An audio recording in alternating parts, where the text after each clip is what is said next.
Alors en philosophie, on référerait surtout aux travaux de Bergson, on distingue généralement deux conceptions du temps. Ce que Bergson appelle le temps et la durée, on va dire deux façons de parler du temps, soit le temps comme une période qui s'écoule entre deux événements, entre le début et la fin de notre convention par exemple, voilà, le nombre d'heures qui peut être quantifié, ou entre le début et la fin des vacances, ou entre le début et la fin de l'année scolaire. Donc la période qui s'écoule entre deux événements, ou bien, deuxième conception du temps, c'est le changement continuel et irréversible de notre vie, la fuite du temps, ce qui transforme l'avenir en présent et le présent en passé, et qui nous affecte tous, sans retour possible. On sait bien qu'on ne peut pas remonter le temps. Alors la première définition, le temps comme période entre deux événements, c'est un temps quantitatif, c'est un temps social, c'est ce qui nous relie à tous les autres, à tous nos contemporains, puisque nous avons tous la même heure, le même regard sur la montre. Et donc c'est un temps objectif qui peut être quantifié et qui d'ailleurs, pour les besoins de la société, nous amène à suivre les mêmes repères temporels. Une heure, c'est une heure pour tout le monde. Pour tout le monde, une heure est la même heure, en quelque sorte. Et ce que Bergson avait bien montré, c'est que ce temps-là, donc ce que lui appelle le temps quantifié, le temps quantitatif, ne peut se concevoir qu'en s'inscrivant dans l'espace. C'est un temps spatial. En effet, nous le voyons en regardant une horloge, en regardant une montre. C'est ainsi que le temps est conçu comme un temps spatial. Ce que maintenant Bergson appelle la durée, c'est-à-dire ce temps comme changement, ce temps comme mouvement dans lequel nous sommes emportés tout au long de notre vie, eh bien, c'est un temps qualitatif, personnel, subjectif, dont nous pouvons prendre conscience en nous regardant dans une glace, par exemple, et en repérant que nous avons quelques rides de plus que l'an dernier, ou en constatant par la mort des autres, qui nous rappelle que nous sommes mortels, donc c'est un temps qui nous est propre et dont nous pouvons prendre conscience à certains moments, mais globalement, en tout cas c'est l'analyse de Bergson, nous sommes emportés par le temps quantitatif. Et pour Bergson, c'est une manière l'activisme, le fait d'avoir des agendas pléthoriques, le fait de courir, c'est une manière d'oublier la durée, d'oublier ce temps qualitatif, d'oublier ce temps subjectif, pour oublier la mort, pour oublier notre condition mortelle. Et donc nous nous focalisons sur le découpage de nos journées, sur les rendez-vous, sur les tranches horaires, pour oublier ce qui fait notre condition, qui est d'être une condition mortelle. La durée, le temps qualitatif, c'est aussi le temps que l'on peut soi-même valoriser par notre subjectivité. Donner une couleur, donner une valeur à tel ou tel temps, à tel ou tel moment. On sait bien, par exemple, qu'une certaine activité qui va durer objectivement un quart d'heure va avoir une valeur beaucoup plus grande pour nous qu'un long temps, un temps quantitativement interminable, quantitativement conséquent, de plusieurs heures, qui pour nous va pouvoir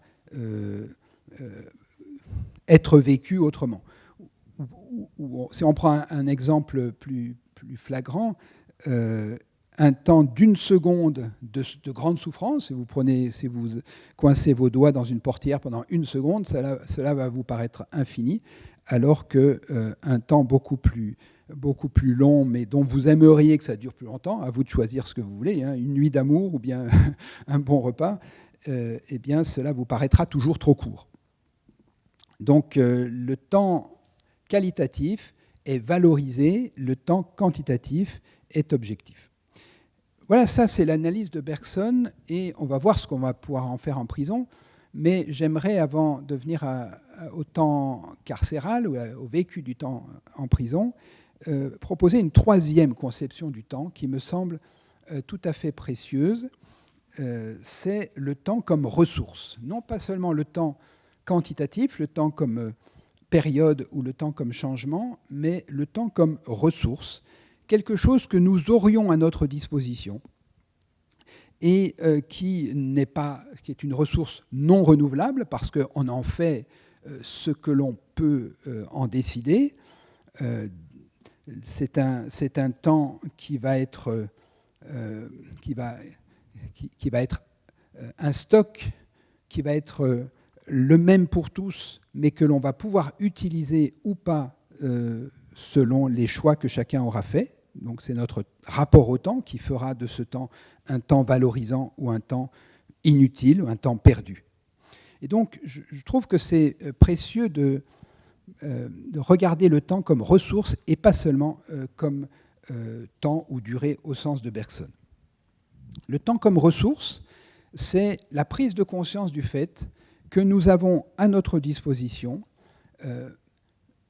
des ressources, donc un stock de nourriture que l'on va pouvoir valoriser, que l'on va pouvoir bonifier, donc le temps comme capital à notre disposition.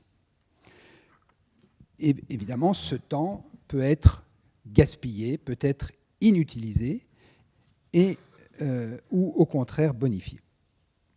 Alors comment est-ce que le temps est vécu en prison ? Je pense que tout ce que je vais dire maintenant vous est connu. Néanmoins, ce sont des rappels qui me semblent tout à fait importants, puisque le temps n'est pas vécu de la même façon en prison qu'à l'extérieur. La vie en prison et la vie à l'extérieur sont radicalement différentes du point de vue du temps. Pas seulement, mais notamment du point de vue du temps. Ce qui est frappant, c'est que lorsque nous vivons en liberté, nous sommes, dans notre société moderne, hyperactifs, nous courons, nous sautons d'un rendez-vous à l'autre, alors qu'à l'intérieur, entre les murs d'une prison, c'est l'inactivité qui est forcée, qui est imposée. C'est la rupture de toute course après le temps.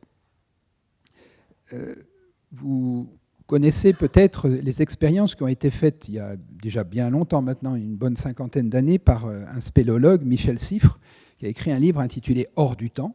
Je trouve que c'est un livre que j'ai relu précisément en lien avec la prison. Je trouve que c'est intéressant parce que Michel Siffre, spéléologue, a fait le choix de s'enfermer, d'être enfermé, non pas dans une prison, mais dans un gouffre, au fond d'une grotte, pendant 2 mois, et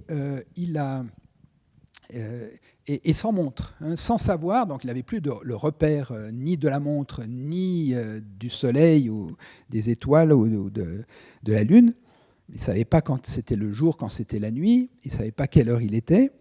Et ceux qui étaient à l'extérieur, avec qui il était en lien par téléphone, n'avaient pas le droit de lui dire, donc il les appelait quand il voulait, il disait « moi je pense qu'on est tel jour », et il notait tout ce à l'extérieur, il notait tout ce que Michel Siffre leur disait. Et ainsi, ils ont constaté comment ce rapport enfermé dans un gouffre, enfermé avec donc rien à faire, si ce n'est à suivre son rythme biologique, et puis avec un stock de nourriture qu'il mangeait quand il avait faim, et non pas quand il y avait une contrainte sociale, eh bien, on a noté comme ça comment son rapport au temps pouvait être modifié. Et le bilan, c'est que sur les 2 mois qui se sont écoulés, eh bien, lui croyait que 5 semaines seulement s'étaient écoulées. C'est-à-dire que lorsqu'on lui a finalement dit qu'il allait sortir, il pensait qu'il y avait encore beaucoup de temps devant lui et que donc 5 semaines seulement s'étaient écoulées. Donc, lorsque l'on est ainsi hors du temps, c'est-à-dire en fait mu uniquement par ses rythmes biologiques, le temps se ralentit. Et on vit sur le temps, sur un temps qui nous est propre, mais qui n'est pas le temps social. Eh bien, il me semble que c'est éclairant pour la prison, puisque pour la prison, alors on est à la fois hors du temps social et en même temps soumis à des horaires qui nous sont imposés, puisqu'on ne choisit pas quand on va manger. Ce n'est pas quand on a faim qu'on va manger, mais et si on a faim quand c'est pas l'heure, eh bien on n'a pas accès à ce qu'on veut. Donc le temps en prison est à la fois imposé et en même temps élastique en quelque sorte, ralenti par rapport au temps social. Là aussi, je vais dire des choses qui sont évidentes pour tout le monde. Le moment d'entrée en prison, ce qu'on appelle parfois le choc carcéral, c'est une violente rupture temporelle. C'est une violente rupture spatiale, bien sûr, puisqu'on va être enfermé dans un espace, mais aussi une violente rupture temporelle. Mettons-nous quelques instants à la place de quelqu'un qui se fait arrêter, qui se fait incarcérer. Ça signifie que sa journée s'arrête, que tous les projets qu'il avait pour la soirée, pour le lendemain, pour les semaines qui viennent, sont mis à mal, sont anéantis. Ça veut dire que ces relations sont brisées provisoirement, mais un provisoire qui va quand même durer quelque temps. C'est-à-dire que toutes les personnes qu'il comptait rencontrer, toutes les personnes qu'il avait l'habitude de voir chaque jour, eh bien, il ne pourra pas les voir pendant un certain nombre de jours, voire 2 semaines. C'est un effondrement, bien sûr, surtout lorsque c'est une première incarcération. C'est un monde qui s'effondre. Et il va rentrer donc dans un autre temps qui, comme je viens de le dire, va être à la fois un temps ralenti et en même temps un temps imposé du point de vue de l'emploi du temps. Et on sait que c'est bien souvent traumatique, c'est une expérience particulièrement difficile, une expérience de perte, expérience de rupture de travail. Quelqu'un qui travaille et qui est incarcéré, ben voilà, il va pas pouvoir travailler, il va sans doute perdre son travail. Rupture de logement, peut-être rupture aussi relationnelle. Combien d'hommes incarcérés perdent leur compagne, perdent la relation avec leur compagne, même si, évidemment, il y a bien des contre-exemples, heureusement, des compagnes qui restent fidèles, qui, même dans les années, avec les années, qui continuent à entretenir cette relation. Mais c'est aussi rupture de réputation. Bien souvent, une personne incarcérée perd sa réputation et perd aussi sa santé. Donc toute cette perte s'inscrit dans un changement de temps. Il entre donc dans un nouveau temps. Quel est ce temps qu'il va connaître à partir de maintenant, à partir du moment où il est incarcéré? Jusqu'au procès, il ne sait pas du tout combien de temps il va rester. Et donc le temps se dilate. Chaque journée, ou presque, est semblable à la précédente, semblable à la suivante, dans une sorte de grisaille indifférenciée, avec, tant qu'il est prévenu, l'attente du procès pour savoir à quoi s'en tenir, pour savoir quel va être son sort, à combien d'années, combien de mois ou d'années il va être condamné. C'est donc un temps qui est élastique. Les journées deviennent très longues, interminables, et les journées n'ont pas de couleur particulière, sauf lorsqu'il y a une visite, sauf lorsqu'il y a une activité, sauf lorsqu'il y a une réunion d'aumônerie éventuellement. Ce sont des lumières, ce sont des moments particuliers au milieu d'une sorte de grisaille infinie, ou en tout cas interminable. Le détenu, dans ce cadre particulièrement anxiogène, se trouve dépossédé de toute maîtrise sur les éléments du quotidien, mais notamment sur son rapport au temps. Il est aliéné au sens strict, c'est-à-dire qu'il est dépendant d'un autre, il est livré à la dépendance d'un autre, et donc il commence à connaître une vie de contrainte permanente. On sait que la prison n'est pas seulement un lieu de privation de liberté, mais aussi un lieu de privation d'autonomie, de responsabilité, de déresponsabilisation, privation de vie affective généralement, de vie sexuelle généralement, en tout cas hétérosexuelle, et également un lieu de privation de sécurité, un lieu de grande insécurité, et bien souvent aussi de santé et donc de gestion autonome du temps. Donc ce qui fait brèche, bon, la promenade on va dire, hein, la promenade fait brèche chaque jour, mais surtout les visites, les services et l'aumônerie. Alors on peut réfléchir maintenant à comment est-ce que cette entrée dans une temporalité délétère peut être inversée, comment est-ce qu'on peut vivifier, valoriser ce temps qui sinon devient mortifère, comment donner au temps en prison un caractère de fécondité, puisque si on prend le temps comme ressource, le temps comme une ressource qui est capable d'être bonifiée, permet donc à l'individu de reprendre une certaine maîtrise sur le temps.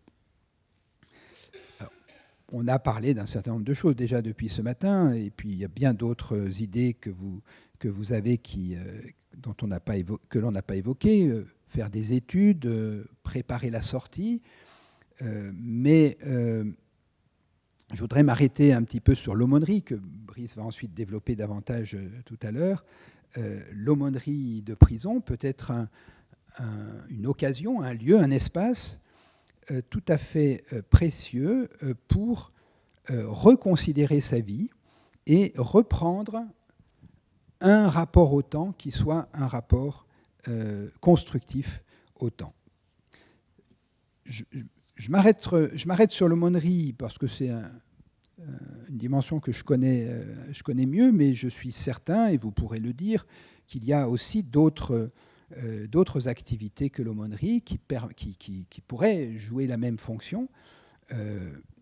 Notamment, bon, il n'y a pas que les aumôniers qui viennent visiter les détenus, il y a aussi les visiteurs, et puis bien sûr les familles.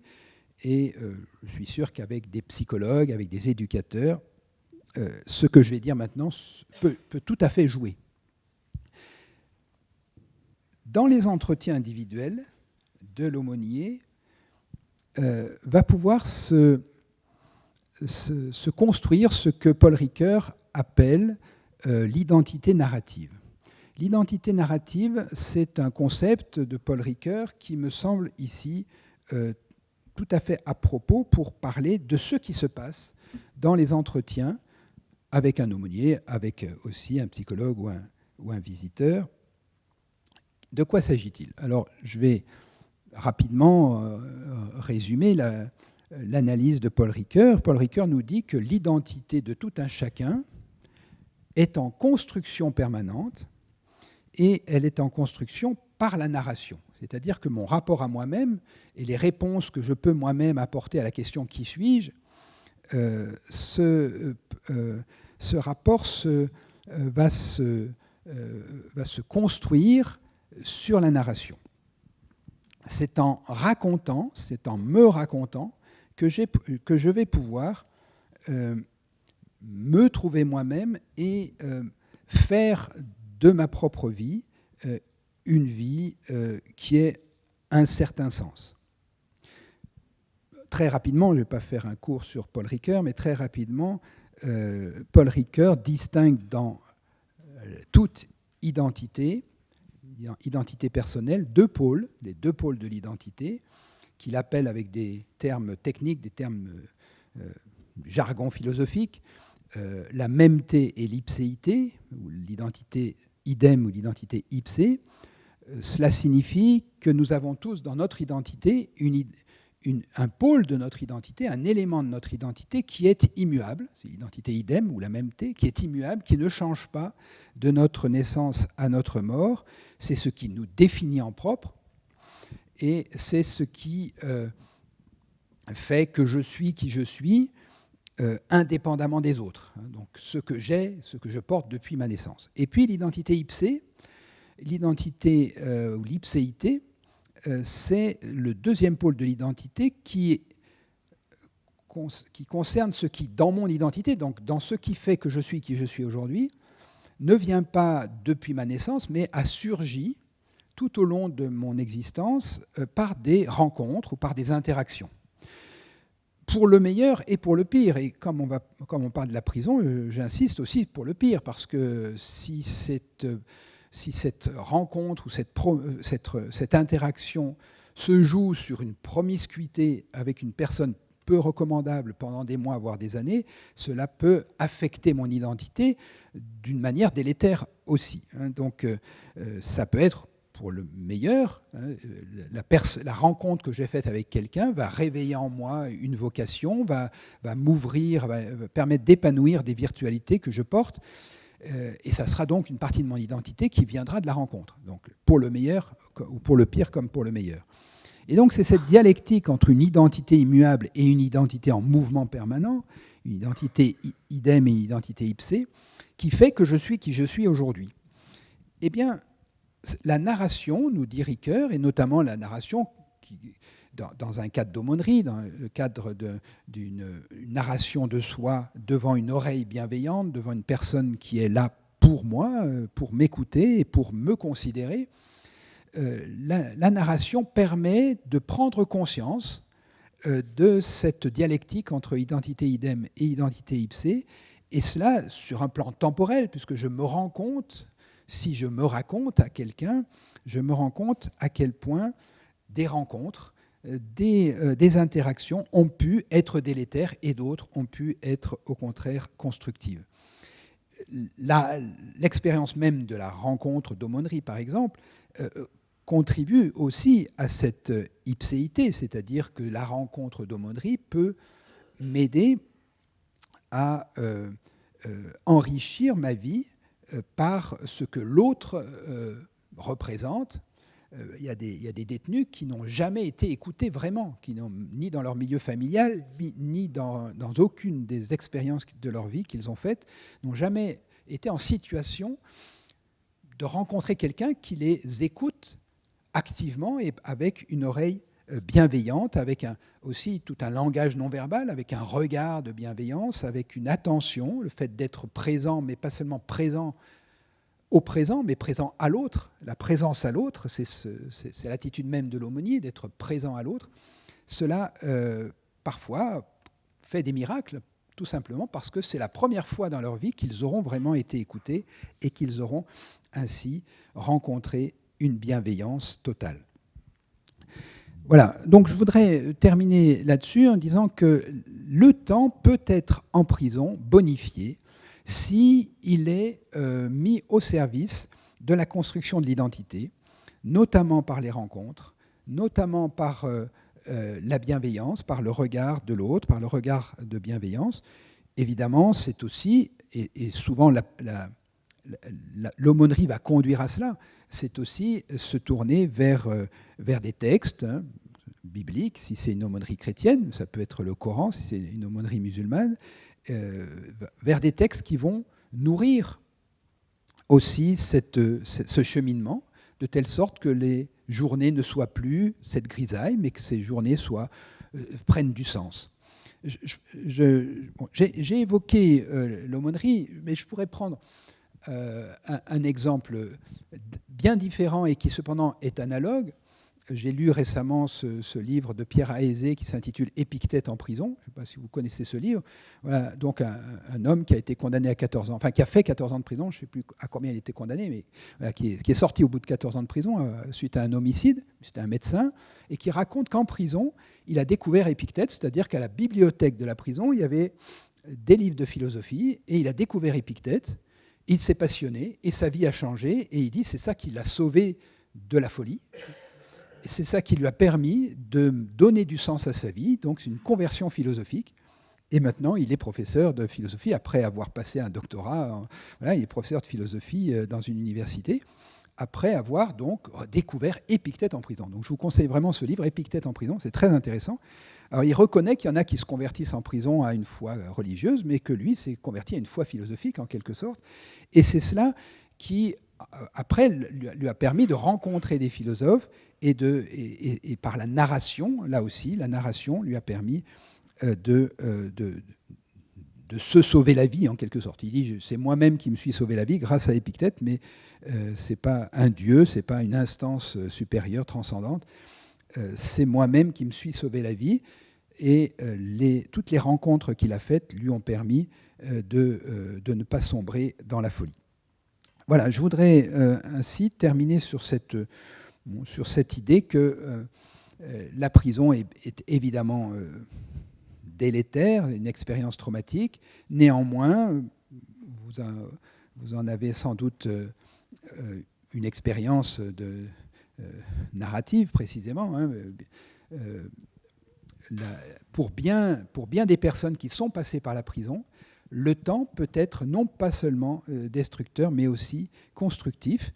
C'est le propre d'être en prison, c'est d'avoir du temps. Hein. Bon, ceux qui vont à l'aumônerie, qui fréquentent l'aumônerie protestante, eh bien, ils lisent la Bible une fois, deux fois, trois fois s'ils restent quelques années en prison, parce qu'à l'extérieur, on n'a pas le temps de la lire. Et une fois qu'ils sont en prison, ils disent qu'ils ont le temps.